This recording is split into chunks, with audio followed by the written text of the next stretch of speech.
સુરતના કાપોદ્રાના મહિલા પીએસઆઈ અને તેમનો રાઇટર વચેટિયા મારફતે ₹63,000ની લાંચ લેતા ઝડપાયા. વડોદરાની ટીમે છટકું ગોઠવી પકડી પાડ્યા હતા.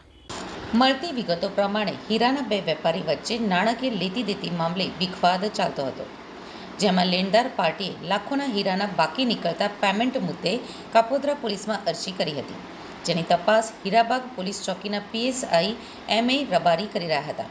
પીએસઆઈ રબારી અને તેમનો રાઇટર નવનીત જેઠવા અરજદાર વેપારીનું ઉઘરાણું લઈ રીતસર હીરા વેપારીને પ્રેશર કરતા હતા. ટોર્ચરિંગ કર્યા બાદ બંને પાર્ટી વચ્ચે સેટલમેન્ટ કરી આપવાના નામે પીએસઆઈ રબારીએ ₹63,000 લાંચ પેટે માંગ્યા હતા. લાંચ વસૂલવા પણ દબાણ કરાતું હોય વેપારીએ એન્ટી કરપ્શન બ્યુરોની અમદાવાદ સ્થિત વડી કચેરી સુધી ફરિયાદ કરી હતી, જેને લઈ એસીબીના ડાયરેક્ટરે વડોદરા યુનિટને તપાસ સોંપી હતી.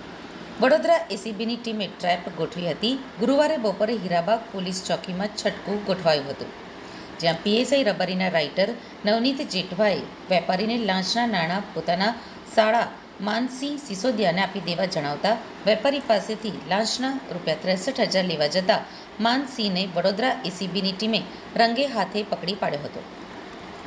વડોદરા એસીબીએ PSI M A. Rabari, ASI Navneet Hamirkumar Jethwa અને ખાનગી વ્યક્તિ માનસિંહ રામભાઈ સિસોદિયાની ગુનો નોંધી ધરપકડ કરી હતી. સુરત એસીબીએ આ મામલે તપાસનો ધમધમાટ પણ શરૂ કર્યો છે.